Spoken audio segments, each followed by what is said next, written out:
계속해서 왕들의 이야기를 나누고 있습니다. 지난 시간 사울 왕에 대한 이야기를 나누었고, 오늘은 우리가 잘 아는 다윗에 대한 이야기를 나누려고 합니다. 제목은 끝까지 하나님의 이름으로. 아마 우리들이 신앙생활을 하면서 제일 많이 듣는 말 가운데 하나가 하나님의 뜻일 겁니다. 아마 여러분들이 제일 많이 하는 말 가운데 하나도 하나님의 뜻, 내가 하나님의 뜻을 알기를 원한다, 하나님의 뜻대로 살기를 원한다. 그래서 저에게 이런 의문이 들었습니다. 왜 우리는 하나님의 뜻을 알기를 원할까? 정말 하나님의 뜻대로 살기를 원하는 것일까? 아니면 잘 안 풀리는 우리들의 일들 가운데서 하나님의 뜻은 무엇일까를 묻는 그냥 이례적인 그런 것들은 아닐까?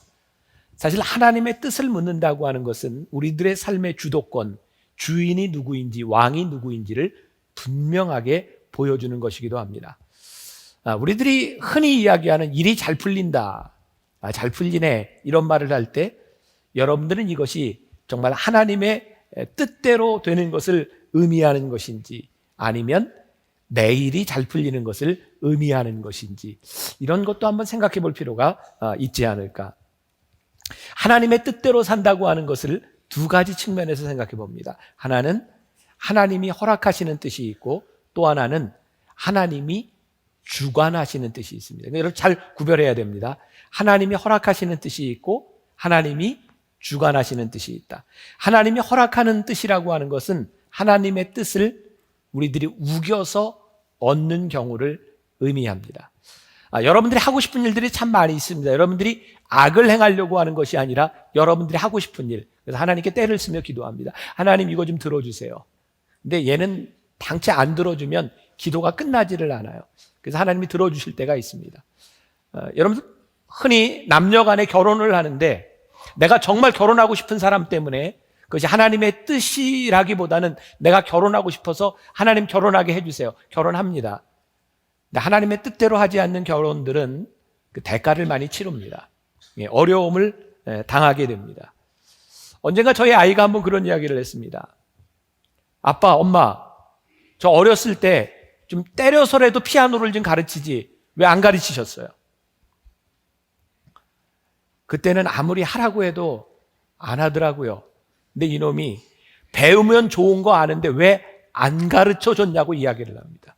근데 우리들이 하나님 앞에 이런 때를 씁니다. 하나님은 모든 것을 잘 아시잖아요. 그때 나를 좀 쳐서라도 하나님 복종하게 하시지 왜 저로 하여금 이런 일을 당하게 하십니까? 근데 제가 말씀을 준비하면서 깨닫게 된 것이 있습니다. 하나님의 뜻이라고 하는 것은 하나님께서 우리들에게 보이시는 그 일에 대하여 우리들이 어떤 반응을 보이느냐에 따라 나타나는 것입니다. 하나님의 뜻은 분명한데 여러분들이 반응을 보이지 않으면 하나님의 뜻이 이루어지지 않습니다. 그래서 우리들이 떼쓰는, 하나님께 허락을 받는 하나님의 뜻도 있습니다. 다른 하나님의 뜻은 하나님이 주관하시는 겁니다. 이런 예가 가능할 것 같아요. 바닷가에서 파도를 타는, 서핑을 하는 사람들을 봅니다. 서핑을 하는 사람, 파도를 타는 사람은 그 사람이 파도를 만들지는 않습니다. 그러나 만들어진 파도를 탑니다. 우리들이 하나님이 주관하시는 뜻대로 살아간다고 하는 것은 우리들이 뜻을 만드는 것이 아니라 하나님이 우리를 향해 행하신 그 뜻에 우리들이 맡기는 겁니다. 근데 우리들이 하나님의 뜻대로 우리들이 살아가면, 하나님의 뜻에 우리들이 순종하면 어떤 일이 일어나는가? 하나님의 뜻대로 살아간다는 것이 여러분들의 삶을 순탄하게 만든다는 의미는 아닙니다. 그러나 하나님의 뜻대로 살아가면, 순종하면 하나님의 기적을 체험합니다. 이게 신앙의 굉장히 중요한 원리입니다. 그래서 우리는 때때로 우리의 뜻이 깨어지는 경우를 경험합니다. 내 뜻이 깨어지고요. 그리고 하나님의 뜻대로 내가 순종했는데 내가 생각했던 것처럼 일이 잘 안 풀리는 경우도 경험합니다. 왜 이게 막히지? 시간이 지나면 우리 놀라운 것을 깨닫습니다. 이 일이 막혔을 때 하나님의 일을 계획하고 계셨고 그 일은 놀라운 기적일 때가 많이 있습니다. 오늘 여러분들에게 그런 도전을 주고 싶습니다. 하나님이 주관하시는 역사, 그 믿음 가운데서 우리들이 살아갈 때에 이것을 세상이 알게 될 것이다. 오늘 다윗의 이야기는 바로 그런 이야기입니다. 오늘 다윗이 골리앗과 싸우러 나아갑니다. 싸우겠다는 것은 그의 의지적인 행동입니다. 그런데 그의 의지적인 행동이 하나님이 기뻐하시는 일일 때 기적을 만들어냅니다. 우리들이 종종 착각하는 것이 있습니다. 이것은 하나님의 뜻이야 라고 생각하지만 그것이 내 뜻일 경우에 하나님의 뜻이 나타나지는 않습니다. 여러분, 요즘 그 구원파 때문에 우리들이 이제 한참 시끄러운데 여러분들에게 분명하게 이야기해야 될 것이 있습니다. 다윗을 보면 오늘 본문 말씀 45절에 다윗이 블레셋 사람에게 이르되 너는 칼과 창과 단창으로 내게 나아오거니와 나는 만군의 여호와의 이름 곧 내가 모욕하는 이스라엘 군대의 하나님의 이름으로 내게 나아가노라. 우리들이 끝까지 믿음으로 산다고 하는 것은요, 끝까지 하나님의 이름으로 나아가는 것을 의미하는데 구원파가 왜 이단인가? 구원파에서 뭐라고 주장을 합니까? 그들은 구원받은 후에 행동에 대해서는 이미 우리들이 구원받았기 때문에 괜찮다. 쉽게 이야기하면 그런 거죠. 회개와 믿음, 그것이 그들에게 빠져 있습니다. 계속해서 회개하는 것을 보면 너는 구원받지 않았다라고 생각합니다. 그래서 구원받은 사람들의 행위가 이미 구원받았기 때문에 그 다음의 행위는 하나님의 뜻에 맞는가 그렇지 않은가 그렇게 중요하지 않습니다. 이미 구원받았다는 거예요. 저는 적어도 우리들이 하나님 앞에 구원받은 백성으로 살아간다고 하는 것은 끊임없이 하나님의 이름으로 살아가는 것을 의미하지 구원받았기 때문에 이제는 내 뜻대로 살아갈 수 있다는 것을 의미하는 것은 아닙니다. 구원파가 왜 비도덕적이고 비윤리적입니까? 여러분, 하나님을 믿는 사람은 절대로 비윤리적이지 않습니다. 비도덕적이지 않습니다. 왜냐하면 하나님의 이름은 인격적이기 때문입니다. 여러분들이 하나님의 이름을 믿는 믿음을 가졌다면 여러분들 안에서 참다운 하나님의 영광이 드러나야 합니다. 사울은 겸손해서 하나님 앞에 쓰임받았습니다. 그러나 그가 자기의 고집을 꺾지 아니하고 그가 자기를 드러내려고 할 때 하나님이 사울을 버리셨다고 되어 있습니다. 다윗은 보잘것없는 사람이었습니다. 사울에 비하면. 그러나 그가 하나님께 불리움을 받았을 때 그가 끊임없이 하나님의 뜻을 따라 살려고 노력했을 때 하나님께서 그를 버리시지 않았습니다. 제가 오늘 말씀을 묵상하며 저에게 떠오른 그림 같은 모습입니다. 오늘 본문 46절에 보니까 오늘 여호와께서 너를 내 손에 넘기시리니 내가 너를 쳐서 내 목을 베고 블레셋 군대의 시체를 오늘 공중의 새와 땅의 들짐승들에게 주어 온 땅으로 이스라엘의 하나님이 계신 줄 알게 하겠다. 저는 이 말씀을 보면서 이 다윗이 영적인 파도를 타고 있다는 생각이 들었어요. 지금 그가 말하는 게 너희를 내 손에 맡기실 거야. 너를 쳐서 내 목을 베고 너희 군대의 모든 시체가 새 먹이가 될 거야 라고 하는 것이요, 그냥 하는 이야기가 아니라 다윗이 믿음을 가지고 믿음의 파도를 탔습니다. 어쩌면 그는 이런 느낌이었을 것 같아요. 이 전쟁이지만 하나님께서 이기게 해주실 거야. 기쁨이 그 속에는 넘쳤던 것 같아요. 하나님의 이름으로 우리들이 나아갈 때는 우리들에게 소망이 있습니다. 하나님의 이름으로 나아갈 때는 우리들에게 소망이 있다. 세월호가 워낙 큰 사건이기 때문에 제가 한번 짚고 넘어가야 된다는 생각이 드는데 참 마음 아팠던 게 이런 거예요. 이 사건을 지나가면서 우리 민족 스스로가 우리를 정말 보잘것없는 이 정부를, 이 나라를 정말 비참하게 우리들이 짓밟고 있다는 생각이 들었어요. 잘했다는 것 아닙니다. 잘못한 건 많습니다. 근데 우리들이 하나님의 이름으로 믿음을 가지고 살아가는 사람이라면 우리들 스스로가 이 가운데서 어떤 태도를 보여야 될까? 저는 여러분들에게 소망이 있어야 된다고 생각합니다. 왠지 아십니까?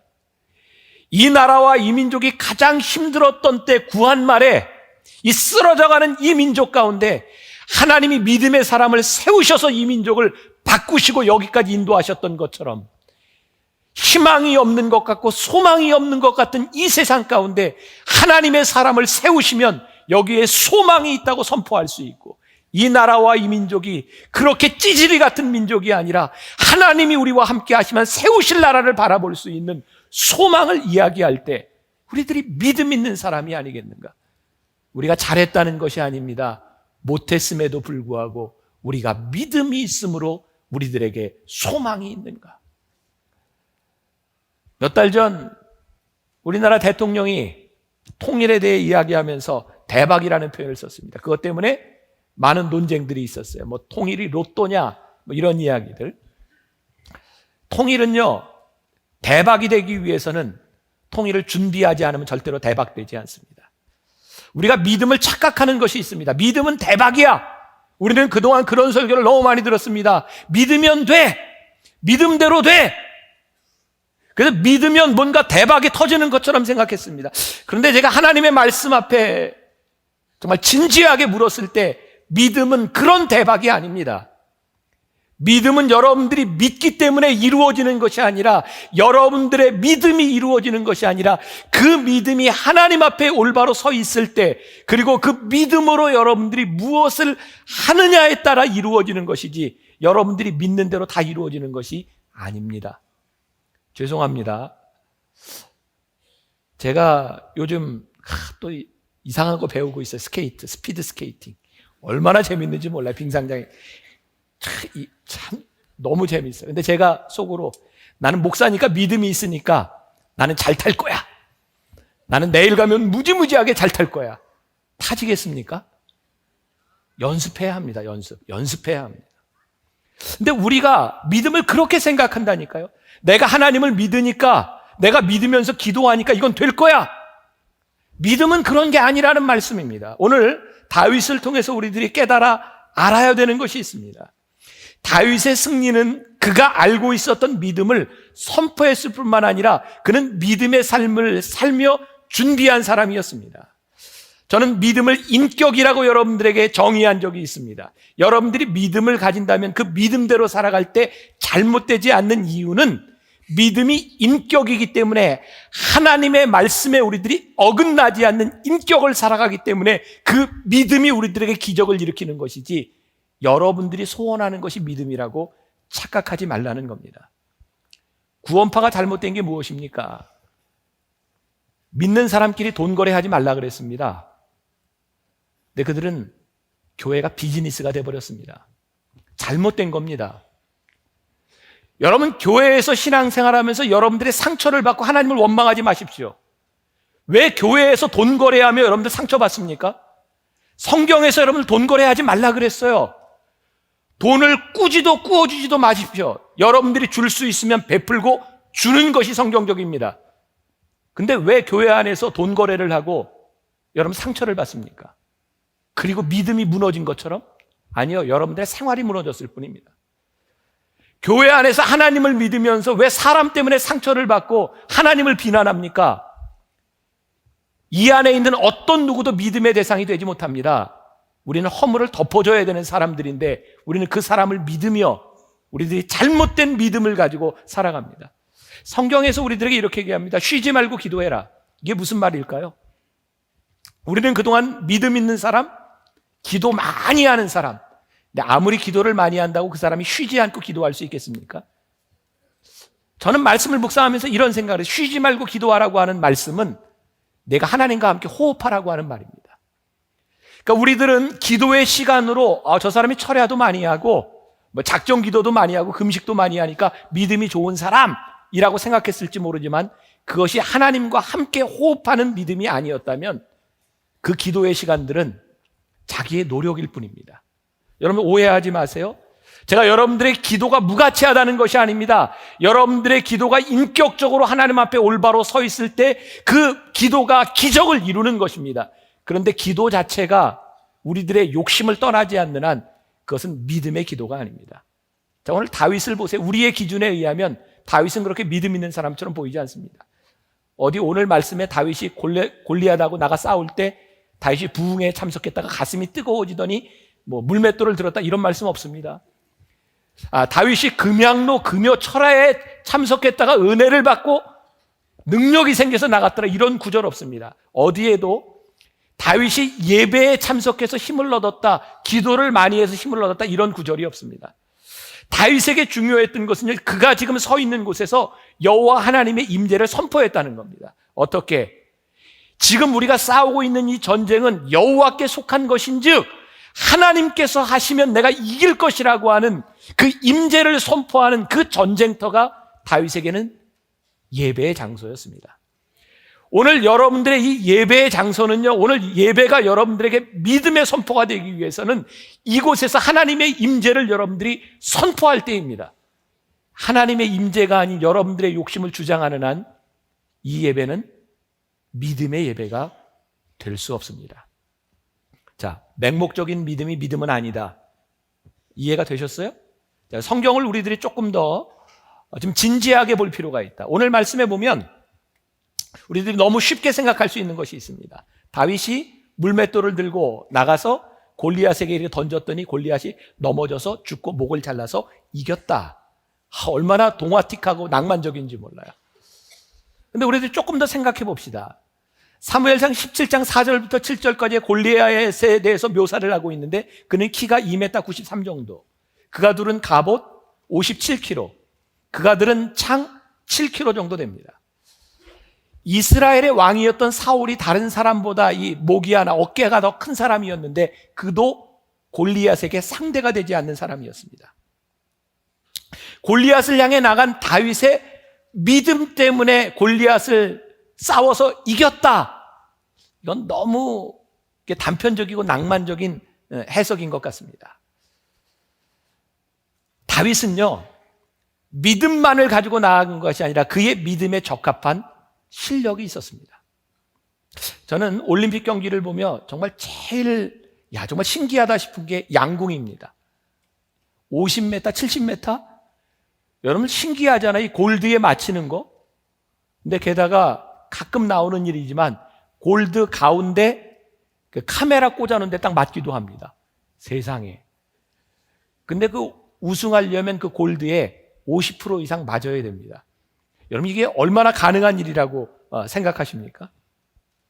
다윗이요, 골리앗을 향해 나가 싸울 때 저는 예전에 이 말씀을 이렇게 이해했었어요. 뭐 해석하는 거에 따라 따르겠지만 다윗이 여유 있게 나갔다고 생각했어요. 언젠가 제가 그런 얘기했죠. 골리앗이 얼마나 큽니까? 다윗이 물맷돌을 들고 쫙 나가는데 저놈 되게 크다. 대충 던져도 맞겠다. 그래서 다윗이 이렇게 쉽게 나갔을 거라고 생각했거든요. 근데 그게 아니더라고요. 다윗의 온몸이요, 갑옷을 입고 있었어요. 57kg나 되는. 그러니까 물맷돌이 그게 큰데 맞는다고 그냥 죽는 게 아닙니다. 그 골리앗이 투구를 쓰고 있었습니다. 유일한 골리앗의 아킬레스건이 무엇입니까? 얼굴입니다. 근데 만일 다윗이 물맷돌을 들어서 만약에 실수한다면 골리앗은 쉽게 방어할 겁니다. 이제 다윗이 나가서 싸울 수 있는 방법이 없는 겁니다. 이게 이런 상황이었구나. 자, 사무엘상 17장 40절, 48절, 49절 한번 같이 읽어볼까요? 손에 막대기를 가지고 시내에서 매끄러운 돌 5을 골라서 자기 목자의 제구 곧 주머니에 넣고 손에 물매를 가지고 블레셋 사람에게로 나아가니라. 블레셋 사람이 일어나 다윗에게로 마주 가까이 올 때에 다윗이 블레셋 사람을 향하여 빨리 달리며 손을 주머니에 넣어 돌을 가지고 물매로 던져 블레셋 사람의 이마를 치매 돌이 그의 이마에 박히니 땅에 엎드려지니라. 상상을 해보세요. 저는 이런 참 성경을 그렇게 봤던 거죠. 다윗이 물맷돌 가지고 나서 샥 던졌더니 서 있는 골리앗이 맞은 거라고 생각했는데 말씀을 보니까 어떻게 지금 싸우려고 둘이 달려 나오는 겁니다. 여러분 옛날 영화 생각해 보세요. 말을 쫙 장군이 차차차차 나오면서 칼을 들고 쫙 오고 다윗은 그 뛰어가면서 그 주머니에 손을 넣고 물맷돌을 들고 뛰어가면서 던진 거예요. 이게 어떻게 가능하다고 생각하세요? 다윗이 어느 정도의 실력을 가진 사람인지 이해가 되십니까? 뛰어나가면서 주머니에서 손을 넣어서 빡! 이게 결코 쉬운 상황이 아니라는. 다윗에게 있어서 이런 노력이 있었구나. 그런데 17장 34절부터 37절까지 제가 이야기로 말씀 띄우지 마세요. 다윗이 사울에게 이렇게 얘기합니다. 주의 종이 아버지의 양을 칠 때에 제가 사자와 곰과 그들이 나와서 새끼를 이렇게 죽이려 할 때 제가 싸워서 이겼고 때로는 내가 위험을 당할 때 그 발톱에서 하나님이 나를 보호해 주셨습니다. 다윗은 그가 양을 치며 정말 많은 전투를 경험합니다. 그리고 움직이는 사자와 움직이는 곰을 돌로 맞춘 거예요. 다윗이 이 정도의 실력을 가지고 있었기 때문에 그는 하나님 앞에 나가서 하나님, 전쟁은 여호와께 속한 것입니다. 제가 지금까지 쌓았던 실력이 있는데 주님, 제가 이것을 가지고 나가서 싸우겠습니다. 다윗은 적어도 그렇게 나간 것이지 맹목적으로 전쟁은 여호와께 속한 것인즉 제가 이 길이라 믿습니다 이러고 나가지 않았다 이 말이에요. 믿음을 제대로 이해할 필요가 있겠다는 생각이 들었어요. 다윗이 싸울 때 왜 기적이 일어났을까? 하나님이 대신 싸워주신 것이 아니라 하나님의 사람으로 실력을 갖춘 다윗을 통해서 하나님이 역사하신 것이 기적의 사건이다. 자, 여러분들, 왜 교회가, 왜 믿음이 힘을 잃었는가? 우리들은 하나님 앞에 이런 기도를 참 많이 해서 하나님, 저 부족한데 하나님 저 도와주세요. 여러분들 자녀들의 실력이 부족한데 하나님 이번에 시험을 잘 보게 해주세요. 그래서 여러분들 자녀들 가운데는 실력이 안 되는데 하나님의 은혜로 대학도 붙고 취직도 되고 하나님의 은혜입니다 라고 고백하는 것이 있습니다. 하나님 그렇게 역사해 주십니다. 저 이거 부정하지 않습니다. 왜냐고요? 저도 그런 경험이 있으니까요. 제가 대학교 들어갈 때, 신학대학 들어갈 때 저희 아버님이 너 신학교 공부 못해서 들어가는 거 아니다. 너 좋은 대학 들어갈 정도의 실력이 안 되면 너 안 보낸다. 근데 제가 그 정도 실력 안 됐습니다. 저 열심히 공부했어요. 그리고 학력고사를 보고 그 당시에는 집에 와서 TV로 채점을 할 때였습니다. 기적이 일어났습니다. 찍은 게 다 맞는 거예요. 어쩌면 찍은 게 맞았지? 이것도 맞았어요. 이것도 맞았어요. 정말 가슴이 벅차요. 그래서 제가 장학금 받고 우수한 성적으로 감리교 신학대학에 들어갔습니다. 들어갔더니 시험을 보더라고요. 모든 학생들은 영어 시험을 봐서 영어 클래스로 A, B, C, D 반에 나눕니다. 시험을 봤는데요, 기적이 더 일어나지 않더라고요. 제가 장학금 받고 들어가서 열반에 들어갔습니다. 얼마나 창피했는지 몰라요. 제가 대학원에 들어가기 위해서 이제 마음을 잡고 열심히 공부했습니다. 진짜 열심히 공부했어요. 그래서 교회에 하고 있던 사역을 다 내려놓고 나 이제 대학원 시험을 봐야 되니까 잠시 내려놓고 공부하겠습니다. 진짜 열심히 공부했는데 떨어졌어요. 그런 걸 그렇게 표현해, 창피가 찬란하다고. 아니, 이거 말이나 안 하고 시험을 봤으면 이거 일까지 다 내려놓고 공부했는데 이거 떨어진 거예요. 그리고 떨어져서 제가 처음으로 태어나서 열심히 공부해 봤습니다. 도시락 2개 싸가지고 시립도서관에 가서 그때 안경도 쓰게 됐고요. 저는 태어나서 처음으로 독일어로도 꿈도 꾸고 영어로도 꿈도 꾸고 제가 감리교 신학대학 대학원 수석으로 들어갔습니다. 믿어야 됩니다, 이거. 진짜예요. 그리고 제 삶이 바뀌었습니다. 제가 그냥 그렇게 또 봐주시고 또 봐주시는 하나님의 은혜를 경험했다면 저는 이 자리에 없을 겁니다. 근데 제가 하나님의 은혜를 간증으로 가지고 있지만 하나님이 늘 그렇게 역사하시지 않았습니다. 제가 못했을 때 떨어지게 하셨고 저로 하여금 노력하게 하셨습니다. 저는 여러분들에게 이런 말씀을 드리고 싶어요. 하나님이 여러분들을 쓰시려면 여러분들이 믿음에 걸맞는 실력을 가져야 된다. 여러분들이 한 번쯤은 여러분들이 간증으로 여러분들이 간직할 수 있는 것이 필요하지만 그것이 반복된다면 그 사람은 버려지게 된다는 거예요. 그럼 자녀를 위해서, 여러분들을 위해서, 여러분들의 인생을 위해서 기도할 때 정말 무엇이 기적이고 무엇이 하나님의 뜻이고 어떻게 믿음으로 살아가야 되는지를 우리들이 분명히 알아야 합니다. 오늘 저는 다윗의 이 본문을 보면서 중요한 건 싸움에서 이긴 기적이 아니라 이 실력을 가지고 잘 훈련된 다윗이 하나님의 이름으로 나아갔을 때 일어난 사건, 그것이 기적이지 단순히 싸움에 이긴 것이 기적은 아니라는 생각을 합니다. 간절한 믿음으로 나아갈 때 다윗이 승리하게 되었다. 이거 너무 단편적인 일입니다. 여러분들이 착각하는 믿음입니다. 믿음으로 살았던 다윗이 하나님이 계획해 놓으신 싸움에 나갔을 때 하나님이 승리하게 하셨다. 이것이 믿음의 기적입니다. 준비된 자는 믿음을 만나 하나님의 계획을 이루어 간다는 사실입니다. 인격적인 믿음 가운데 여러분들이 준비된 삶을 살라. 오늘 물맷돌에 대한 이야기를 좀 하고 싶습니다. 물맷돌. 하찮은 겁니다.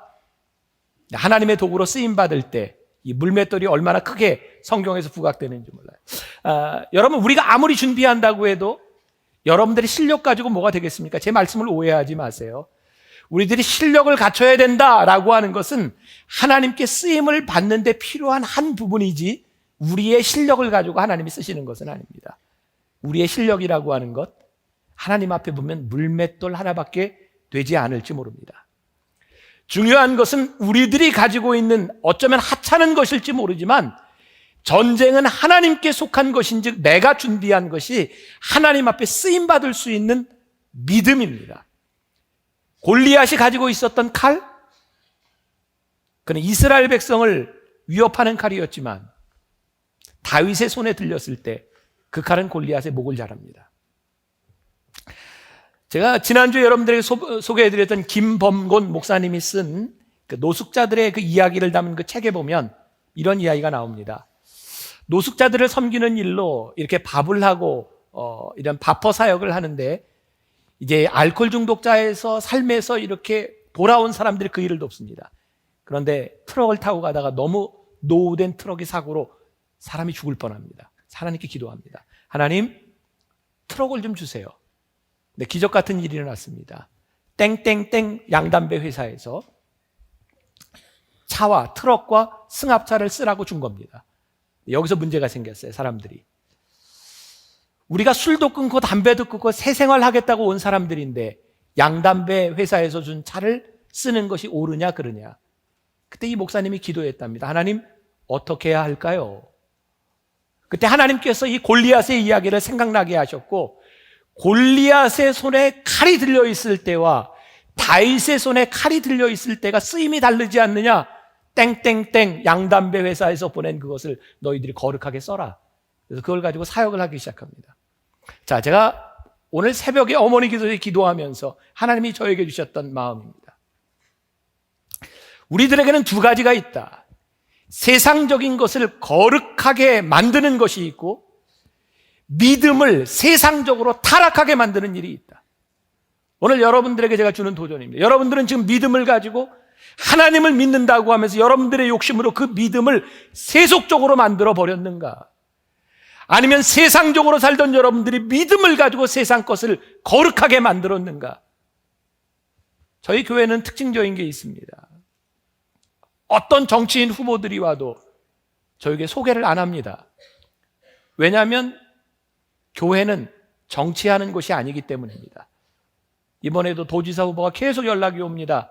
소개해 줄 수 있냐고. 예배는 드릴 수 있지만 소개는 안 해줍니다. 예배도 안 드려요. 안 옵니다. 저는 정치하는 사람들 소개를 안 해주지만 제가 정치를 외면하지 않습니다. 저는 여기 있는 우리 성도들 가운데 믿음으로 자라난 믿음의 사람이 정치를 해야 된다고 생각합니다. 왜? 부패한 이 정권과 부패한 정치를 바꿀 수 있는 것은 이 세상을 거룩하게 만드는 믿음을 가진 하나님의 사람들이기 때문입니다.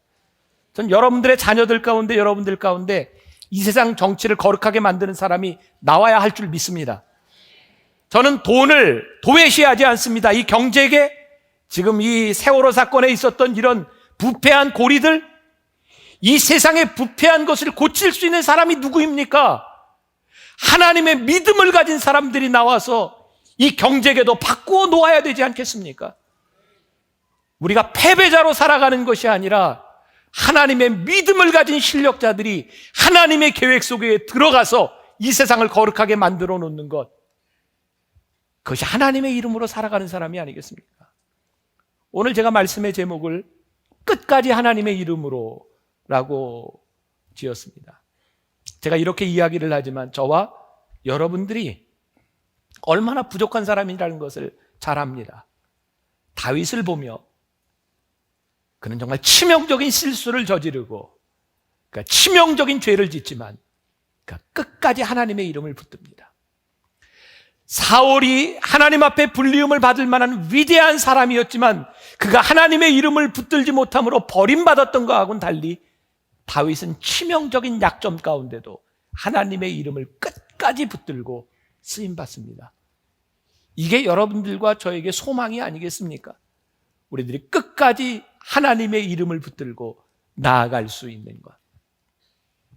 지난 신년 집회 때 홍민기 목사님이 그런 얘기를 했어요. 여행을 하다 보면 비행기를 타고 여러 나라를 다닐 때가 있는데 그때마다 하나님께서 그런 마음의 감동을 많이 주시더라는 거예요. 전도해라, 이야기해라. 근데 홍민기 목사님이 하나님께 이렇게 기도를 했답니다. 하나님 비행기 안 타보셨죠? 비행기 타고 다니면서 옆 사람에게 말 거는 게 서로에게 얼마나 불편한 일인지 아세요? 하나님 안 타보셔서 몰라요. 근데 어느 날 영국 공항에서 옆에 있는 사람에게 말을 하라고 하는 감동을 주시더래요. 그래서 이렇게 얘기했답니다. 하나님께서 당신에게 말씀하라고 이야기하시네요. 되게 영국 사람이었는데 갑자기 눈물을 확 쏟기 시작하더랍니다. 내가 40년 사업을 하면서 모든 것을 다 잃어버리고 내가 자살을 생각하고 있는데 내가 어렸을 때 믿었던 하나님, 정말 하나님이 나를 잊지 않으셨는지, 하나님이 나를 잊지 않으셨다면 나는 살 거고 그렇지 않으면 나는 죽을 거라고. 근데 지금 당신이 나에게 하나님이 당신에게 이야기하라고 하셨다고, 하나님이 나를 잊지 않으셨다고. 그때 홍 목사님이 이런 얘기를 합니다. 마음이 무거워졌다. 하나님께서 나로 하여금 어렸을 때 미국에 살게 하신 이유, 영어를 배우게 하신 이유, 나에게 이 세계를 돌아다닐 수 있도록 하신 이유가 있었는데 내가 쓰임받지 못한 것에 대한, 순종하지 못한 것에 대한 무거운 마음이었었다. 믿음의 역사는요, 하나님이 나에게 하도록 갖추어 주신 것과 하나님이 나에게 세워주신 계획에 대한 순종에서부터 이루어지는 겁니다. 저는 여러분들이 이 믿음의 훈련, 믿음의 순종이 여러분들에게 있었으면 좋겠습니다. 믿음은 맹목적인 것이 아니라 하나님과 동행하는 인격이고, 그 믿음은 순종하며 나타나는 것이고, 물맷돌처럼 부족하지만 하나님이 함께 하시면 하나님이 함께 하심으로 하는 일을 할 수 있는 것이 무엇인지를 드러내는 것, 그것이 믿음입니다. 레디컬, 믿음의 본질이라고 생각해요. 더 이상 여러분들의 소망을 믿음이라고 착각하지 않았으면 좋겠습니다. 믿음은 인격이기에 여러분들의 삶에서 하나님이 영광을 받으실 때 그것이 믿음의 역사입니다.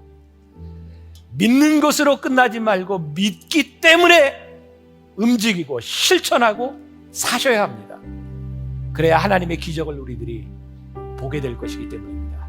이게 우리 교회, 이 민족의, 그리고 여러분들에게 소망일 줄 믿습니다. 우리 예수의 이름으로 일어나 예수의 이름으로 우리 함께 찬양합시다.